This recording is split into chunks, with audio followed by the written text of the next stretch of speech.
உயிரே உறவே தமிழே வணக்கம். ஒரு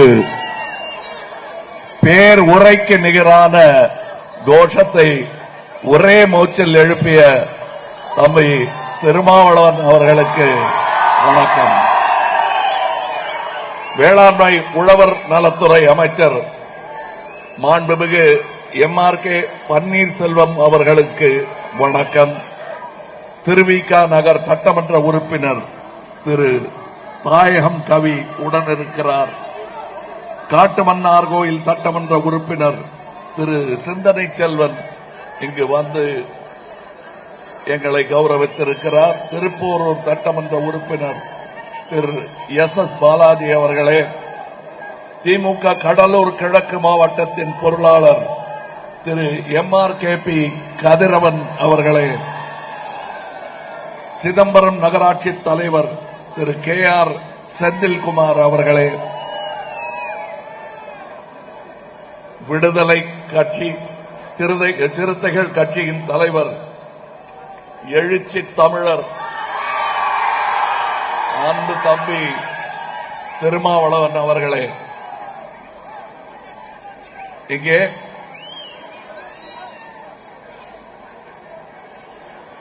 ஒரு அவசரம் என்று வரும்போது நாம் போட்டுக்கொண்ட வரைகொடிகளை எல்லாம் கடந்து தோள் உரச வேண்டும். மக்கள் நீதி மையத்தின் தொண்டர்கள், கட்சி நிர்வாகிகள் எல்லோரும் இங்கே வந்திருப்பது இந்த அவசர நிலைமையை மனதில் கொண்டுதான்.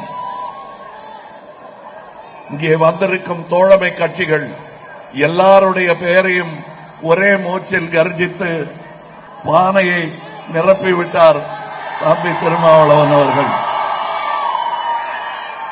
எந்த சித்தாந்தமும் மக்களுக்காகத்தான். இங்கே Maoist, communist, centrist, Periyarist, Ambedkarist என்று எல்லா இசம்களும் எல்லா இஸ்டுகளும் தேசத்துக்கு பாதுகாப்பின்மை வரும்போது தோளோடு தோள் நின்று களம் காண வேண்டும். ஜனநாயகத்திற்கு மிகப்பெரிய அச்சுறுத்தல் ஏற்பட்டிருக்கிறது. அதனால்தான் இங்கே நான் தம்பி திருமாவளவனோடு தோள் உரசி களம் கண்டிருக்கிறோம்.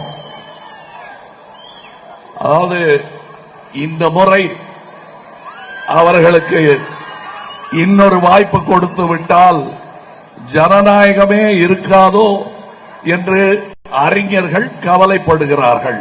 அவர்கள் அறிஞர்கள் கவலை மட்டும் படுவார்கள். நாங்கள் வீரர்கள் களம் கண்டே ஆக வேண்டும். என் கட்சிக்காரர்கள் என்னென்ன இந்த வாட்டி தியாகம் பண்ணிட்டீங்களே அப்படிங்கிறாங்க. இது தியாகம் அல்ல, வியூகம். இவருக்கும் அதே பிரச்சனை வந்திருக்கும். எத்தனை வருஷமா தான் 2, 3 கேட்டு பாப்போம் இருப்பாங்க. ஆனால் அது அல்ல இப்பொழுதைய தேவை. களம் காண வேண்டியது தேவை. அதற்காக இங்கே அவரும் வந்திருக்கிறார், நானும் வந்திருக்கிறேன். நல்ல வேளை அரசியலுக்கு வந்தீர்களே என்று நன்றி சொல்வது 25 வருடம் தாமதமாக சொல்கிறேன். நீங்கள் எல்லாம் வந்தே ஆக வேண்டும். அதனால் வந்திருக்கிறீர்கள். அதை புரிந்ததனால் தான் தன்னுடைய தொழில், வாழ்க்கை ஆதாரம் எல்லாவற்றையும் துறந்துவிட்டு 25 வருடங்களுக்கு முன்னாடி மக்கள் சேவை இன்றைய தேவை என்பதை உணர்ந்து, அவசரம் உணர்ந்து அன்றே வந்தவர். இன்று தாமதமாக நன்றி சொல்கிறேன். தனிப்பட்ட முறையில் பல முறை அவரை நான் மெச்சி இருக்கிறேன். உங்கள் முன்னால் என் சகோதரரை மெச்சுவது எனக்கு பெருமையாக இருக்கிறது. இவருக்கு 60 வயது ஆகும் போது பார்த்தா தெரியாது. 60 வயது ஆகும் பொழுது திருமாமணி என்று ஒரு மலர் வெளியிட்டார்கள். அந்த மலரில் என்னுடைய கட்டுரையும் இடம்பெற்றிருந்தது.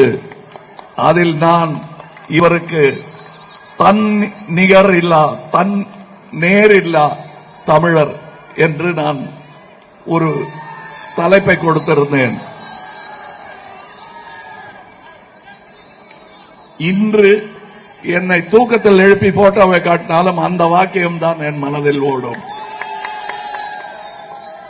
அப்படி நான் சொன்னது போல் தன் வாழ்வை மானுட சமுதாயம் பின்னோக்கி இழுக்கப்படும் பொழுதெல்லாம் தன் அர்ப்பணிப்பு தேவை என்பதை உணர்ந்து தன்னை அர்ப்பணித்துக் கொண்டவர் இவர். மிகவும் தாழ்த்தப்பட்ட என்று அந்த வரிசையில் யார் இருந்தாலும் குரல் கொடுக்க தயாராக நிற்பவர் இவர். தன்னேர் இல்லா தமிழர் பெருஞ்சிறுத்தை என் தம்பி. இவருடைய ஆற்றல் மிக்க பேச்சும் இவருடைய ஞானமும் என்னை என்றும் கவர்ந்திருக்கிறது. என்றோ சொல்லி இருக்கிறேன் அவரை. அமைப்பாய் திரள்வோம் என்ற புத்தகம், எதிரிகளையும் ஜனநாயகப்படுத்துவோம் என்ற புத்தகம், இவையெல்லாம் நான் படித்து மகிழ்ந்தவை. எதிரிகளை ஜனநாயகப்படுத்துவோம் என்றால் எதிரி என்று யாரும் இல்லை என்பதுதான் பொருள். அவர்கள் தன் நிலை உணராதவர்கள், நிலை உணர்ந்தவர்கள் அதை அவர்களுக்கு போதிக்க வேண்டும். அதைத்தான் செய்து கொண்டிருக்கிறார். எனக்கு எதிரி யாருங்கிறத அரசியல் முடிவு பண்ணி ஆகணுங்க. நீங்க அரசியலுக்கு வந்துட்டீங்க, எதிரி யாருன்னு முடிவு பண்ணிக்கங்க அப்படின்னு அறிவுரை சொன்னாங்க எனக்கு. நான் அரசியலுக்கு வருவதற்கும் முன்பாக ஓரளவுக்கு அரசியல் தாக்கம் ஏற்பட்ட போது என் எதிரி யார் என்பதை முடிவு செய்து கொண்டு விட்டேன். சாதியம்தான் என் எதிரி. என் வாழ்க்கையில் சாதிக்கு இடமில்லை. என் சினிமாக்களும் அப்படித்தான். பின்ன ஏங்க சினிமாவுக்கு சாதி பேர் வைக்கிறீங்க அப்படின்னு கேட்பாங்க. சொல்றேன், இது பதில் இல்ல, விளக்கம். குடியின் கொடுமையை பத்தி, ஆல்கஹாலின் கொடுமையை பத்தி நான் ஒரு படம் எடுக்க நேர்ந்தால் அதன் மைய பாத்திரம் யாராக இருப்பான்? ஒரு குடிகாரனாகத்தான் இருப்பான். அவன் இல்லாமல் அந்த கருத்தை சொல்ல முடியாது. ஆக சாதி வெறியனை மையப்படுத்தித்தான் படத்தின் கருத்தை, நிறைவு கருத்தை சொல்ல முடியும். அவன் பாழாகி போன கதையையும் பண்பட்ட கதையையும் நாம் சொல்லும் பொழுது அது சாதியை உயர்த்தி பிடிப்பதாக, அது விமர்சிப்பதாகும். அதெல்லாம் நல்லா தாங்க இருக்கு. ஆனா சாதி வாரி கணக்கெடுக்கு எடுக்கணும் போது, ஆமா எடுக்கணுங்கிறீங்களே, சாதியே இல்லைங்கிறீங்க, கணக்கெடுப்பு எடுக்கணுங்கிறீங்களே அப்படின்னா அதுக்கும் ஒரு விளக்கம் இருக்கு. இது பதில் அல்ல, விளக்கம், சரித்திரம். இன்னும் எத்தனை பேர் அடிமைக் விலங்கோடு இருக்கிறார்கள் என்பதை நாங்கள் அறிய வேண்டும். ஏனென்றால் அமெரிக்கா மாதிரி கருப்பு வெள்ளை என்ற பிரிவு கிடையாது. இந்த கலரிலும் விலங்கு போட்டவன் இருப்பான், இந்த கலரிலும் விலங்கு போட்டவன் இருப்பான். அவனை எல்லாம் விடுவிக்க வேண்டும். அதற்காகத்தான் நான் இங்கே வந்திருக்கிறேன். இந்த கணக்கெடுப்பு ஏன் எடுக்க வேண்டும் என்பதற்கான காரணத்தை முதலில் சொன்னேன். இந்த கணக்கெடுப்பு எடுக்க வேண்டும் என்பதை 1921 ஒரு முடிவெடுக்கப்பட்ட போது, வெள்ளைக்காரன் இருந்த நேரம், பதறி போனார்கள் சனாதனவாதிகள். அதற்கு பிறகு 1979 மண்டல் கமிஷன் அமைக்க வேண்டும், சாதிவாரி கணக்கெடுப்பு எடுக்க வேண்டும் என்று சொன்ன பொழுது, இப்பொழுது பாஜக என்றிருக்கும் கட்சி அப்பொழுது இல்லை. ஆனால் நிறமும் குணமும் மாறாதிருந்தார்கள். அவர்கள் பெரும் கோஷம் எழுப்பினார்கள். அதற்கு பிறகு விபி சிங் அந்த கமிஷனை அமல்படுத்த முற்படும் போது பாஜக செய்த ரகளையை நாம் இன்னும் மறந்த பாடில்லை. அதற்கு பிறகு அதற்கு சமரசம் செய்வது போல் பொருளாதார ரீதியில் பின்தங்கியவர்கள் என்று ஒரு கவிட்டையை செருக பார்த்தார்கள். ஆங்கிலத்தில் கவிட் என்பார்கள். அது மாதிரி ஒரு கவிட்டை சொருக பார்த்தாங்க. அதுவும் நடக்கல. சரி, ஜாதிக்கு தான் அப்படின்னா தமிழக மீனவர்களுக்கு என்ன இங்க கடற்கரையோரம் என்று சொன்னால் அது புரியும். தமிழ்நாடு மீனவர்களை காக்க தவறிய அரசு இந்த ஒன்றிய அரசு. 10 ஆண்டுகள் ஆட்சியில் இருந்தும் எப்பொழுதும் இல்லாத மாதிரியான நம் கடலோடிகள் கைதாவதும் அவர்கள் படகுகள் கைப்பற்றப்படுவதும் பிறகு ஏலம் விடுபடுவதும் அவர்கள் சிறையில் அடுக்கப்படுவதும் என்றும் இல்லாத அளவுக்கு இன்று கூடிக்கொண்டிருக்கிறது. இல்ல இது இவர் பண்ணது அவர் பண்ணது அதனாலதான் இப்படி நடக்குதுன்னா எங்களுக்கு சரித்திரம் சொல்லாதீர்கள். இலங்கைக்கும் தமிழகத்திற்கும் பல ஆயிரம் ஆண்டு காலமாக பகையும் உறவும் மாறி மாறி இருந்திருக்கிறது. அந்த சரித்திரம் படித்தவர்களுக்கும் கேட்டவர்களுக்கும் தெரியும். ஆக இந்த சரித்திர கதையெல்லாம் என்கிட்ட சொல்லாதீங்க. நீங்க என்ன செஞ்சீங்க இந்த 10 ஆண்டு காலம், அதை சொல்லுங்கள். ஒன்றுமே செய்யவில்லை இந்த ஒன்றிய அரசு என்பதுதான் உண்மை. விவசாயிகளின் துயரம் சொல்லி தெரிய வேண்டியதில்லை. இப்பொழுது பத்திரிகைகள் கொஞ்சம் அடக்கி வாசிக்கிறார்கள். இருந்தாலும் இதை அடக்க முடியாத ஒரு சோகம், இன்ஜஸ்டிஸ். இத அவங்க நியாயம் கேட்டாங்க, அங்க போய் போராடினாங்க. உடனே சரி பாராமுகமாக இருக்கிறார் என்ற செய்தி பரவ ஆரம்பித்த பிறகு ஆறுதலாக சில வாக்குறுதிகள் தந்தார்கள். ஆதார விலையுடன் ஆதரவு விலை தருகிறோம் என்று சொன்னார்கள். கைது செய்யப்பட்டவர்களுக்கு விடுதலை தருகிறோம், பாதிக்கப்பட்ட குடும்பங்களுக்கு நாங்கள் நன்மைகள் செய்கிறோம் என்று சொன்னார்கள். செய்தார்களா? இல்ல. ஆனால் செய்யவில்லையே என்று இதுபோல் கோஷம் எழுப்பிக் கொண்டு மீண்டும் போனவர்களுக்கு ட்ரோன் மூலம் கண்ணீர் புகை குண்டு வீசுவதும் ஆணிப்படுக்கை போட்டு வைப்பதும் ஒரு எதிரிக்கு கொடுக்கும் வரவேற்பை எல்லாம் நம் விவசாயிகளுக்கு கொடுத்தார்கள். சரிங்க, நீங்க நகரத்தில் வாழற ஆளு, சினிமா நடிக்கிற ஆளு, உங்களுக்கு என்னங்க கவலைன்னா சோறு திங்கிறல்ல அந்த நன்றி. குறைந்தபட்ச ஆதரவு அப்படின்னு சொன்னீங்களே, அப்படின்னா என்ன? புயல் மழை காரணமாக சேதம் ஏற்பட்டு அல்லது அதிகமான உற்பத்தி ஏற்பட்டு விலை குறைந்தால் அவர்களுக்கு நஷ்டம் ஏற்படாமல் ஆதரவு தரும் விலைதான் அந்த ஆதரவு விலை. சோப்பு சீப்பு கண்ணாடிக்கெல்லாம் ஆதார விலை, மார்க்கெட் பிரைஸ் என்று நிர்ணயிக்க தெரிந்த உங்களுக்கு இதை ஏன் செய்ய தெரியவில்லை? நீங்க ஆண்டுக்கு 2 கோடி வேலை வாய்ப்புகள் தரேன்னு சொன்னாங்க. இங்க எத்தனையோ இளைஞர்களை பார்க்கிறேன். இவர்கள் திட்டத்தின்படி வேலை கிடைத்தவங்க எத்தனை பேர் இருக்கீங்க இங்க? தம்பிகளே சொல்லுங்கள், இருக்கா? அதான் கை உயர்ந்ததும் ஆச்சரியப்பட்டு போனேன். ஓஹோ, ஒருத்தருக்கு வேலை கிடைச்சிருச்சு போல் இருக்கு. ஒருத்தருக்கு கிடைக்கவில்லை. இதே பதில் தான் என் சகோதரிகளும் சொல்வார்கள். அரசாங்க வேலை கிடைக்கல, இவங்களா தேடிக்கிட்டு தான் இங்க இந்த சந்தையில் என்னென்ன வேலை கிடைக்கிறதோ அதை செய்கிறார்கள். மத்திய அரசு வேலைகள் 30 லட்சம் வேலைகள் கொடுத்தாலே ஓரளவுக்கு மூச்சு திணறாமல் இருக்கலாம். அதை கூட செய்யவில்லை இவர்கள். அதற்கு மாறாக பெரிய கார்ப்பரேட் கம்பெனிகளுக்கு மலிவு விலையில் மக்களின் சொத்தை எல்லாம் தாரை வாத்துக் கொண்டிருக்கிறார்கள். அவர்கள் பேரை எல்லாம் சொல்றாரு, என்ன நீ வா போன்னு பேசுறாரு அப்படின்னு. எல்லாரும் பேரும் நீன்னு முடியுது.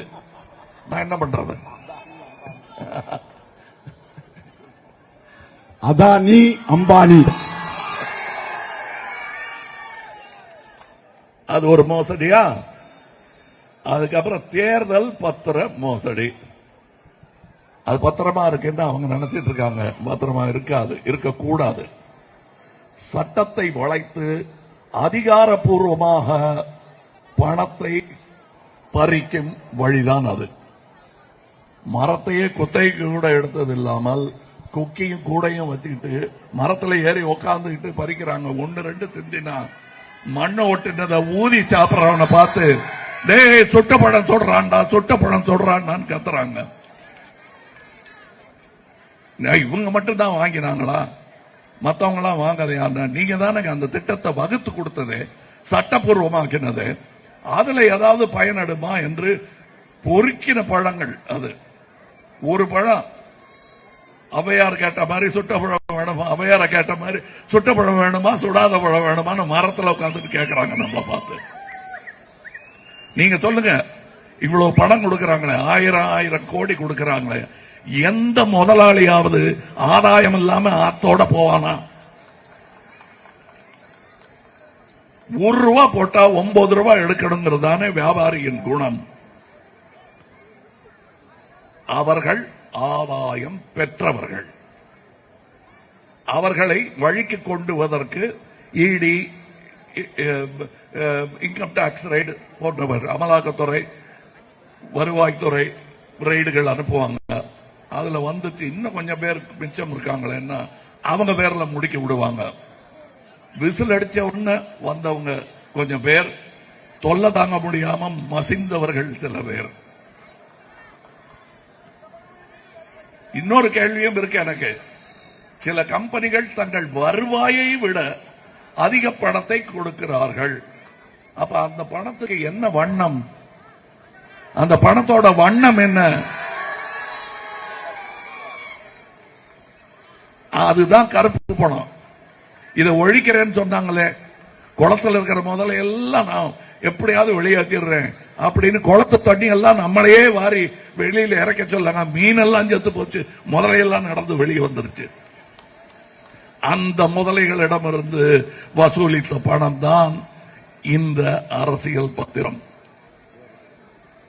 ஒன்றிய பாஜக அரசு சமூக நீதிக்கு எதிரானது, சிறுபான்மையரை அச்சத்தில் வாழ வைப்பது, மீனவர்களை பாதுகாக்க தவறியது, விவசாயிகளுக்கு துரோகம் செய்வது இந்த ஒன்றிய அரசு. பெண்களை பற்றிய எந்த கவலையும் இல்லாத அரசு இந்த ஒன்றிய அரசு. இளைஞர்களின் எதிர்காலத்தை பற்றி கவலை இல்லாதது இந்த ஒன்றிய அரசு. ஆனால் ஒன்றிய அரசு என்று சொன்னால் கோபம் வருகிறது. அதனால் மாற்றி சொல்லுகிறேன், இவர்கள் ஒன்றிய அரசு அல்ல, மக்களோடு ஒன்றாத அரசு. இந்த ஆட்சிக்கு அடுத்த வாய்ப்பு கொடுக்க கூடாதுங்க அப்படின்னு அரசியல் அறிஞர்கள் சொல்லுகிறார்கள். நான் இப்பதான் வந்த அரசியலுக்கு. என் கருத்தில் நான் சொல்லுகிறேன், அடுத்த வாய்ப்பு இல்ல, இவர்கள் அகற்றப்பட வேண்டும்.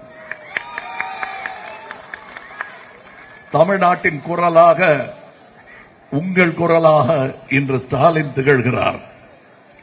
ஒட்டுமொத்த இளைஞர்களின் குரலாக தம்பி உதயநிதி திகழ்கிறார். குரலற்றவர்களின் குரலாக பெருஞ்சிறுத்தை தம்பி திருமாவளவன் அவர்கள் இருக்கிறார்.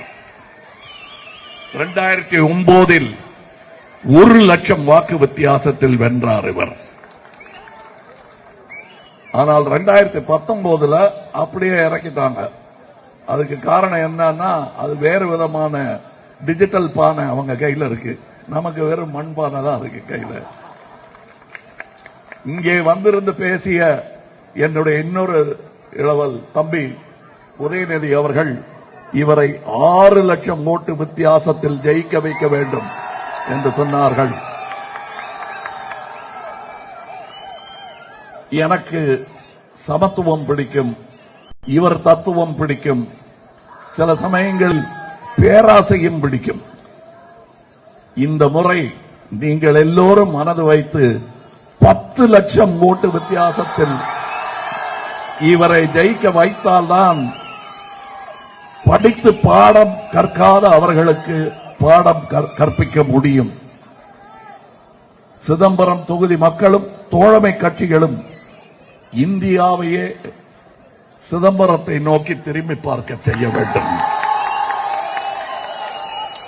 திருமா ஒடுக்கப்பட்டவர்களின் தலைவர் மட்டுமல்ல, பிற்படுத்தப்பட்ட மிக பிற்படுத்தப்பட்டவர்களின் உரிமைக்காகவும் போராடுகிறார். இது வாக்குறுதி அல்ல, சாட்சி, நான் பார்த்ததின் சாட்சி. தன்னுடைய தொண்டர்களையும் ஒடுக்கப்பட்ட ஏழை எளிய மக்களையும் அரசியல் அமைப்பு படுத்தி வருகிறார். இன்னும் சொல்ல போனால் அவர் புத்தகப்படி எதிரிகளையும் ஜனநாயகப்படுத்த முயன்று கொண்டிருக்கிறார். அவருக்கு என் வாழ்த்துக்கள். களங்கமற்ற என் கருப்பு வைரம் தம்பி திருமாவளவன் அவர்களுக்கு இந்த பானை சின்னத்தில் உங்கள் ஓட்டுகளை பதிவு செய்யுங்கள். அரசியல் சமையலுக்கு உகந்த பானை இது. சமத்துவத்திற்கு உகந்த பானை இது.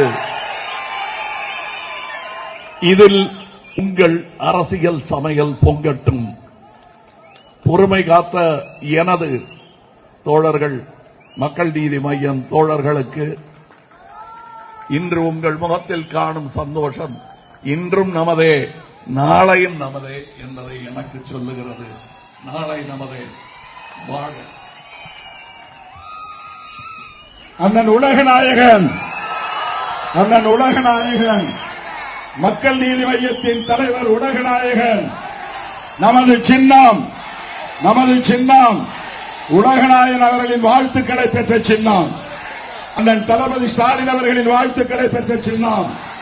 வேங்கையின் மைந்தர் அண்ணன் MRK பன்னீர்செல்வம் அவர்களின் வாழ்த்துக்களை பெற்ற சின்னம் நமது சின்னம். சிதம்பரம் வருகை தந்து பானை சின்னத்திற்கு வாக்குகளை சேகரித்த மக்கள் நீதி மய்யம் நிறுவனர் தலைவர் உலகநாயகன் அண்ணன் கமல்ஹாசன் அவர்களுக்கு விடுதலை சிறுத்தைகளின் சார்பில், திமுக கூட்டணியின் சார்பில் எனது நெஞ்சார்ந்த நன்றியை தெரிவித்துக் கொள்கிறேன். இடதுசாரி கருத்தும் இல்லை, வலதுசாரி கருத்தும் இல்லை. நாங்கள் மையவாதிகள் என்கிற கருத்தை மையமாக கொண்டுதான் மக்கள் நீதி மையம் என்கிற ஒரு மகத்தான பேரியக்கத்தை உருவாக்கியவர் அண்ணன் உலகநாயகன் அவர்கள். அவர் தொடங்கிய காலத்தில், திரையுலகில் நடிக்க தொடங்கிய காலத்திலிருந்து இன்று வரையில் சாதியற்றவராக, சாதி ஒழிப்பை உயர்த்தி பிடிக்கிறவராகத்தான் தன்னுடைய படங்களில் அவர் நடித்திருக்கிறார். அந்த உணர்வுதான் அவரை இன்றைக்கு திராவிட முன்னேற்ற கழக தலைவர் அண்ணன் தளபதி ஸ்டாலின் அவர்களின் தலைமையிலான இந்த கூட்டணிக்கு ஆதரவு தெரிவிக்கக்கூடிய நிலைப்பாட்டை எடுக்க வைத்தது. பாரதிய ஜனதா கட்சி இந்த நாட்டில் இருந்து அப்புறப்படுத்தப்பட வேண்டும், வீழ்த்தப்பட வேண்டும் என்று கூட சொல்லவில்லை. உலகநாயகன் அவர்கள் ஒட்டுமொத்தமாக அந்த அரசு அப்புறப்படுத்தப்பட வேண்டும், தூக்கி எறியப்பட வேண்டும் என்கிற ஒரு மகத்தான கோரிக்கையை தமிழ்நாட்டு மக்களுக்கு முன்வைத்திருக்கிறார் அண்ணன் உலகநாயகன் அவர்கள். அவருடைய கோரிக்கையை ஏற்று திராவிட முன்னேற்ற கழக கூட்டணி 40 தொகுதிகளிலும் மாபெரும் வெற்றியை பெறக்கூடிய வகையில் தமிழ்நாட்டு மக்கள் வாக்களிக்க வேண்டும் என்று அண்ணன் உலகநாயகன் அவர்கள் விடுத்த வேண்டுகோளுக்கு நாம் நன்றி சொல்ல கடமைப்பட்டிருக்கிறோம். அண்ணன் அவர்களின் இந்த நிகழ்வை சிறப்பித்த உங்கள் அனைவருக்கும், தோழமை கட்சிகளை சார்ந்த அனைவருக்கும், அண்ணன் MRK பன்னீர்செல்வம் உள்ளிட்ட நம்முடைய தோழமை கட்சி தலைவர்கள் யாவருக்கும் நன்றி கூறி முடிக்கிறோம். நன்றி, வணக்கம். நமது சின்னம் உலகநாயகன் அண்ணன் கமல்ஹாசன் அவர்களின் சின்னம். மக்கள் நீதி மையத்தின் வாழ்த்துக்களை பெற்ற சின்னம். மக்கள் நீதி மையத்தின் சின்னம். நன்றி, நன்றி, நன்றி.